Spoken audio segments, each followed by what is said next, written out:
Chapitre 5. Baltibald s'arrêta devant une étroite bâtisse au toit oblique, coincée entre deux murs. La porte en bois sombre, accordée aux poutres visibles depuis l'extérieur, était grande ouverte. Des va-et-vient ne cessaient par cette ouverture. De l'intérieur s'échappait une cacophonie où chacun parlait plus fort que son voisin pour se faire entendre. Des émanations d'alcool et de viande rance s'en dégageaient, persistantes dans l'air alentour. Une pancarte noircie par le temps trônait au-dessus de la porte. Au trou à rats. La porte s'ouvrit avec fracas et un petit être fut jeté au sol. « Et que je ne te revoie plus dans les parages !» cria un homme dont un tablier qui devait être à l'origine clair tombait sur ses épaisses jambes.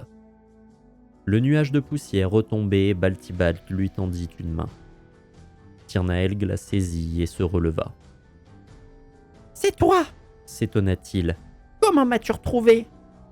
Vous savez, sourit le diplomate, un demi-nain ne passe pas inaperçu en ville. L'elfe nain baissa la tête. Je suis venu vous retrouver parce que vous aviez raison. Si nous voulons éviter la catastrophe, il nous faut retrouver Edmund et nous rendre à Auclarion. Si vous êtes toujours d'accord. Mais avant, mangeons. Baltibald pénétra dans la taverne. Tirnaelg hésita puis entra à sa suite. Ils s'installèrent à une table et une serveuse vint prendre leur commande. « Une assiette !» gronda-t-il. « Du meilleur mets que vous avez, le plus copieux !» La femme à la silhouette fine, dont le déhanché aguicheur attirait plus d'un regard dans la salle, ne tarda pas à apporter à leur table un lourd plateau. Sur celui-ci trônait le corps d'une bête à laquelle il ne manquait que la tête. La découpe semblait approximative, comme si elle avait été arrachée avec négligence. Baltibald reconnut un aéronge, ces rongeurs gras et volants qui infestent les rues. 2 pièces d'or. Il en manque un, signala le diplomate alors qu'elle s'apprêtait à s'éloigner de leur table. Elle pivota lentement, un sourire timide sur le visage. Je suis désolé, mais le patron m'a demandé de ne pas servir cette demi-portion. Je ne fais qu'obéir aux ordres. J'ai besoin de cet argent. Baltibald se dressa sur ses jambes. La serveuse leva la tête et recula d'un pas. Il la contourna et se dirigea au comptoir. Il frappa son poing sur le bois. Un bref silence s'installa autour de lui avant que les discussions reprennent. « Il va se calmer, lui ! Qu'est-ce qu'il veut ?» grogna l'homme qui remplissait une chope destinée à un homme déjà saoul assis au bar. Le diplomate s'en empara avant le client. « Ça, c'est pour la personne que vous avez refusé de servir, » déclara-t-il en levant la chope en l'air. « Et nous attendons notre deuxième plat. »« Je vois, vous êtes avec ce bâtard. Sachez que je suis déjà très aimable de le laisser s'asseoir à l'une de mes tables après l'avoir mis dehors. Normalement, les animaux restent à l'extérieur. »« Répétez ça et vous allez le regretter, » le menaça le diplomate. Quelqu'un tira sur la chope qu'il tenait entre ses mains. L'homme était prêt à tomber, penché au bord de son tabouret. « Elle est à moi! Ce sont mes pièces d'or qui sont sur le comptoir, à ce que je sache, et je compte bien en profiter. » Baltibald lâcha sa prise, un sourire aux lèvres. Il retira son veston et le plia sur le comptoir, entre deux taches de bière séchées et collantes. Il arracha la chope des mains de l'ivrogne. « Avec plaisir, à votre santé !» lança-t-il alors qu'il fracassa le verre sur son visage. La chope se brisa dans un grand fracas suivi d'un bruit sourd lorsque le client tomba au sol. Le silence tomba dans la grande salle. « Sortez de ma taverne !» hurla le tenancier. « Pour qui vous vous prenez ?» Un second verre se brisa dans un coin et un cri s'éleva à l'autre bout. Un homme à la forte musculature se leva et écrasa la tête d'une femme en face de lui sur la table. Un brouhaha monta parmi les clients. Les verres se brisaient, les poings frappaient quiconque était à portée. Les tables se retournaient. Un homme fonça sur Baltibald, un tabouret au-dessus de la tête. Le diplomate esquiva avec aisance et un coup de poing dans l'estomac plia l'importun en deux. Les serveuses criaient et couraient derrière le comptoir. Tirnaelg rejoignit la sortie, les bras chargés de l'aéronge. Une femme tomba, inconsciente, devant la porte. L'elfe nain posa son plat au sol et tenta de dégager le passage. Un homme fonça sur lui. « Il fait froid, tu ne trouves pas ?» articula Tirnaelg. Des fils de magie bleutée sortirent de ses doigts. L'homme s'immobilisa, gelé sur place. L'elfe nain s'échappa de l'établissement, les bras chargés de son précieux butin. Un homme long et fin accourut vers Baltibalt. Le diplomate le fit basculer avec aisance par-dessus le comptoir parmi les chopes abandonnées là. Une intense flamme monta au centre de la salle. Tous se figèrent dans leurs mouvements. « Ça suffit !» hurla le tenancier. Il se tourna et pointa un long doigt épais en direction de Baltibalt. « Vous, que je ne vous revoie jamais mettre les pieds dans cette taverne !» Le diplomate se fraya un passage jusqu'au comptoir. La grande salle était sans dessus-dessous. Les tables et les chaises gisaient au sol. Il manquait des pieds au tabouret. Le sol était couvert de débris de verre et de personnes inconscientes. Chaque pas de Baltibalt émettait un bruit liquide. Il s'empara de son manteau et sortit de l'établissement. « Au moins, on a de quoi manger. » s'égaya Tirnaelg assis aux côtés de Baltibalt dans une ruelle sale à l'abri des regards. « Mais la prochaine fois, ne t'en fais pas pour moi. J'ai déjà vécu pire à cause de cela. » Baltibalt grogna. Il fut très surpris lorsque la viande blanche entra en contact avec sa langue. Elle était délicatement épicée et cette saveur pimentée émoustillait ses papilles. Une fois la première bouchée avalée, un arrière-goût sucré vint agrémenter le tout, finissant de le satisfaire.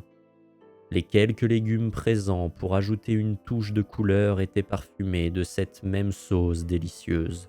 « Nous sommes ensemble à présent, » articula-t-il entre deux bouchées. « et je refuse ce genre de comportement vis-à-vis de vous. » Les deux hommes mangèrent plus que de raison, emportés par leur folie gourmande. Alors que le diplomate s'apprêtait à reprendre une bouchée, il jeta un regard penaud au plateau.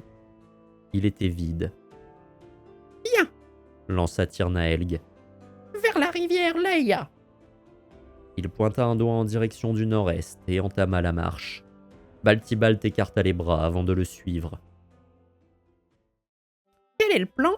s'enquit l'elfe nain toujours devant. Le soleil avait continué sa course depuis qu'ils avaient quitté Auclarion. Les deux compagnons marchaient le long de la seule route qui reliait la ville au reste de la civilisation. Baltibalt avait supposé qu'Edmund aurait refusé d'emprunter n'importe quel autre chemin, même sur les conseils de son escorte. Même s'il ne représentait pas une menace, Nélion, s'il était de mèche avec ce Cater, avait dû éviter d'éveiller les soupçons de son nouveau grand diplomate. Leur seule contrainte était le temps. « Nous suivons ce chemin aussi vite que nos jambes nous le permettent, » expliqua-t-il. « Narzael a dit qu'Edmund ne traverserait pas la rivière Laïa. Nous devrions l'atteindre à la nuit tombée. S'ils n'ont pas pris trop d'avance, nous devrions les avoir rattrapés d'ici là. Une fois que ces choses faites, nous arrêtons les hommes du Cater et nous poursuivons notre route jusqu'à la capitale. » Le diplomate se gratta la tête. « Et si nous ne croisons pas leur chemin, hésita-t-il, nous continuerons et nous n'aurons plus qu'à espérer que le dirigeant nous accorde une audience. » Tirnaelg plaqua sa main sur la cuisse de Baltibalt.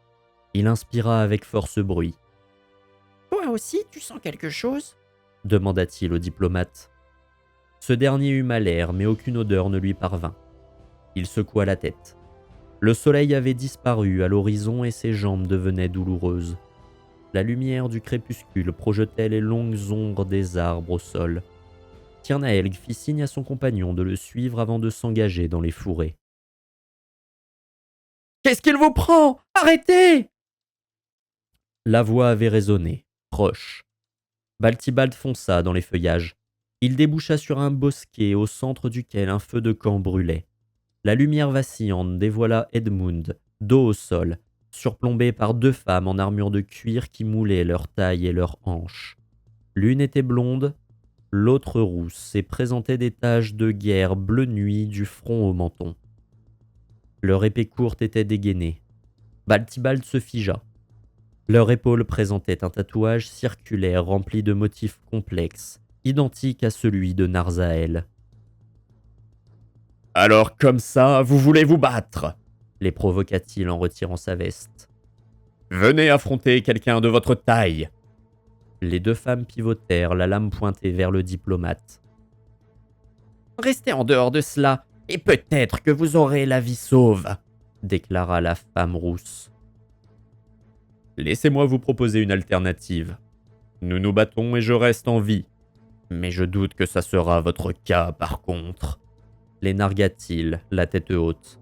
« Assez !» s'énerva la seconde mercenaire. « Tu l'auras cherché !» déclara-t-elle alors qu'elle le chargea. La rousse la suivit, l'arme en avant. Baltibald esquiva le premier coup d'un pas de côté. Il attrapa le poignet de son assaillante qu'il retourna. Elle laissa tomber son épée qui rebondit au sol dans une grimace de douleur. Le diplomate lâcha sa prise et recula d'un pas lorsque la lame de la seconde mercenaire frôla son visage. La blonde en profita pour envoyer son poing dans son estomac. Le coup lui vida les poumons, mais il réussit à bloquer le second coup qu'elle s'apprêtait à lui asséner sur le crâne. Il profita de cette opportunité pour la frapper à son côté découvert. Elle se tordit de douleur alors qu'il sentit ses côtes à travers le cuir de l'armure. Il avait frappé fort et un sourire d'excitation se dessina sur son visage. Baltibald laissa échapper un râle quand il sentit son bras s'entailler. La combattante armée avait infligé une longue estafilade au diplomate. « Tu ne sais pas faire mieux !» jubila la rousse tandis que la blonde se redressait derrière lui. « C'est fini. Tu ne peux rien faire face à nous. » Edmund reprit ses esprits. Il se redressa pour voir Baltibald faire face à sa garde rapprochée. La rousse était face à lui, la blonde derrière et venait de récupérer son arme. Le diplomate formait un mur de muscles entre les deux. Les mercenaires lancèrent un assaut à l'unisson. Edmund ferma les yeux. Un bruit de lame qui tranche la chair atteignit ses oreilles, puis un second, identique. L'homme ouvrit des yeux embués. La silhouette de Baltibald se dessinait, floue, derrière le voile de l'arme. Il avait un genou à terre. Les battements de cœur du grand diplomate s'accélérèrent. Le corps de la mercenaire blonde s'effondra mollement au sol, une épée plantée à la jonction entre son cou et son épaule. Baltibald tenait fermement la seconde lame enfoncée dans le ventre de la femme rousse. Un filet de sang s'échappait de sa bouche. « Je reste en vie et vous mourrez !» conclut-il en la regardant dans les yeux avant de retirer la lame des entrailles de son adversaire. Le regard d'Edmund croisa celui de Baltibald alors que le corps de la mercenaire s'écroulait derrière lui, face contre terre. Tirnaelg apparut dans le bosquet, le souffle court. Il réprima un cri lorsqu'il vit les deux cadavres à ses pieds. « C'est formidable ce que tu as fait là !» s'exclama Edmund qui s'était relevé. « Jamais je ne te remercierai assez !» « Ferme-la !» le rabroua Baltibald, enfilant sa veste après s'être nettoyé sommairement des éclaboussures de sang dans les feuillages. Le visage d'Edmund se contracta. « Que fais-tu ici? M'as-tu suivi? Et pourquoi avez-vous attaqué mes hommes ?»« Tes hommes? Les mêmes qui allaient te tuer ?» s'emporta Baltibald, un doigt sur le torse de son interlocuteur. Quelque chose éloigna les deux hommes. « Enchanté, moi c'est Tirnaelg, mais tout le monde m'appelle Tirni. » Il tendait une petite main en direction d'Edmund. Il jeta un regard à Baltibald qui tournait les talons et la saisit. « Ravi de vous rencontrer, maître... elfe nain, je présume ?» énonça-t-il. Le demi-elfe acquiesça d'un signe de tête avant d'expliquer les raisons de leur intervention. « Comment osez-vous porter de telles accusations? Vous devriez avoir honte !» Son regard se tourna vers Baltibald qui lui tournait le dos, à la lisière du bosquet. « Baltibald, dis-lui qu'il affabule !» souffla-t-il. « Il dit vrai !» trancha-t-il. « Maintenant, tu as pour mission de te rendre à Oclarion. Nous t'accompagnerons et raconterons tout cela aux dirigeants. » Edmund marmonna des phrases incompréhensibles. Tirnaelg se servit dans les restes de viande qui cuisaient au-dessus du feu de camp. « Je prendrai le premier tour. déclara Edmund dans un rire nerveux. Tirnaelg se coucha près de Baltibalt. Edmund s'assit à leurs pieds et monta la garde d'un œil attentif. Son regard balayait frénétiquement la zone de gauche à droite. Quel crime avait-il bien pu commettre pour que les dieux le punissent ainsi? Il n'en avait pas la moindre idée, mais il espérait que son champion immaculé reprenne au plus vite le dessus sur son champion Onyx. Il l'espérait de tout cœur afin que le jugement de Roxum bascule de nouveau en sa faveur. La forêt était ravissante à cette heure. Les oiseaux gazouillaient dans les arbres alors que leurs petits piaillaient dans les nids, attendant avec impatience leurs parents qui leur apporteraient de quoi apaiser leur faim. La rosée du matin brillait sous les rayons du soleil encore bas. Les gouttes d'eau s'accrochaient aux feuilles de nombreuses plantes qui couvraient le sol. Baltibalt ne portait que peu d'intérêt à la végétation, mais Tirnaelg lui apprit à reconnaître certaines d'entre elles ainsi que leurs bienfaits. « Et celle-ci est ma préférée. Un hibiscus oiseau bleu. » indiqua-t-il alors qu'il descendait de son cheval, ayant appartenu à la mercenaire rousse selon Edmund. « N'est-elle pas magnifique avec ses pétales bleutés et ses couleurs si vivifiantes en son centre? Et regarde, il n'y a pas que la fleur qui est belle. Ses feuilles à bords dentés si délicates permettent non seulement de se sentir mieux dans son corps, mais aussi d'être en meilleure santé. Quelle plante formidable! » Il arracha une fleur et quelques feuilles et les plaça dans la sacoche accrochée à sa ceinture avant de se remettre en marche. Edmund suivait de loin. Le soleil montait dans le ciel. Le groupe s'approchait déjà de la rivière Laëya. Tirnaelg entendait le gargouillement des eaux. « Je ne sais pas si vous êtes plus en forme que moi, mais je n'en peux plus, » souffla Edmund qui les avait rattrapés. « C'était une mauvaise idée de m'emmener avec vous. Je le savais depuis le début. Mais maintenant que je suis là, vous n'allez pas laisser un camarade en détresse, n'est-ce pas? Quand arrivons-nous à la rivière? Ma gorge est aussi sèche que le sable du désert de Guédon. » Arrête de te plaindre, Edmund. Sinon, notre repas de ce soir à Tirnaelg et à moi sera tout choisi. Ça te fera économiser ta salive. Ne t'en fais pas. Nous sommes tout proches, le rassura l'elfe nain. Edmund se tut. Il n'hésita pas à soupirer de temps à autre. Le groupe atteignit le pont qui traversait la rivière Laëya, étendue large et calme. La forêt laissait place à des landes à perte de vue. L'horizon était terne, monotone. Le ciel était bleu, le sol brun taché de vert là où la végétation n'avait pas brûlé à l'exposition du soleil, et violet là où les bruyères fleurissaient. Ils décidèrent de poursuivre leur chemin en longeant la rivière. Ils se nourrissaient en grande majorité de poissons crus que Tirnaelg pêchait, parfois accompagné par Edmund, curieux d'apprendre de nouveaux usages de sa magie. Les herbes séchées s'accrochaient à leurs vêtements le jour et les chatouillaient la nuit. Le clapotis de l'eau les berçait en continu. Le deuxième jour, le paysage s'assombrit de lourds nuages noirs et la pluie s'abattit sur eux. Ils parcoururent une distance moindre ce jour-là. Leurs vêtements, imbibés d'eau, ralentissaient leurs mouvements. Ils pestaient contre le mauvais temps. La température baissa cette nuit-là et les aventuriers s'endormirent en tremblant dans leurs vêtements qui ne séchaient guère. Le vent souffla fort le lendemain et ils décidèrent de faire une halte pour la nuit avant le coucher du soleil, alors qu'ils passaient à proximité d'un bois. Un mal de tête les avait gagnés et ils s'endormirent à peine les dernières heures du jour éteintes. Le jour suivant, le soleil et ses rayons réconfortants furent au rendez-vous et le groupe put reprendre sa route avec une détermination renouvelée. Edmund avait cessé de se plaindre chaque jour. « Regardez !» s'exclama Baltibalt alors qu'il progressait malgré la nuit tombée. « Des feux brillent à l'horizon !» Tirnaelg se posta sur la pointe des pieds. Il semblait y avoir du mouvement. « Une caravane !» s'exclama l'elfe nain. « Nous suivons la bonne route !» « Comment pouvez-vous en être certain, à cette distance ?» demanda Edmund. « Je veux bien que vous ayez une bonne vision nocturne, mais là... » « J'en ai croisé suffisamment sur mon chemin pour les reconnaître, et je peux vous assurer qu'il s'agit d'un grand convoi. Peut-être qu'il va jusqu'à la capitale, » supposa Tirnaelg. « Le meilleur moyen de le savoir est de leur demander directement, » proposa Baltibalt, qui avançait déjà. Attends, que ferons-nous s'ils ne sont pas amicaux? L'interrompit Edmund. Où sont donc tes bonnes manières? Par Roxum, je n'arrive toujours pas à concevoir que tu aies pu obtenir ce poste en ayant si peu de base en diplomatie. Le calme et la franchise en sont les maîtres mots, se révolta Baltibalt. Le diplomate admit son tort et traîna des pieds à sa suite. Dans la nuit, ce qui semblait être une centaine de mètres de distance se trouvait en réalité loin à l'horizon. Ils galopèrent plusieurs heures avant de distinguer les contours de nombreux chariots. Edmund en dénombra plus d'une vingtaine.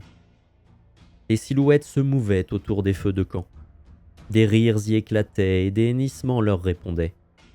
Les diplomates s'approchèrent. Leurs pieds frappaient le sol à chaque pas. Tout bruit qui s'échappait de la caravane se tut. Certains hommes se levèrent des rondins de bois qui leur faisaient office de siège. Ceux qui en possédaient dégainèrent leurs dagues accrochées à leur ceinture. Edmund et Baltibalt levèrent les mains en l'air. « Nous ne vous voulons aucun mal, » déclara ce dernier. « Nous sommes d'honnêtes voyageurs qui ne veulent que passer du bon temps en la compagnie d'inconnus. Il est toujours agréable de rencontrer de nouvelles têtes. » Un nain bourru s'avança. Les ombres projetées par les flammes se reflétaient sur son crâne chauve. Sa longue barbe rousse rebondissait sur ses hauts genoux. Il désigna du menton Tirnaelg qui les rejoignait, la tête basse. « C'est nouveau ça !» ricana le nain de sa voix rocailleuse. « T'es devenu honnête, bâtard !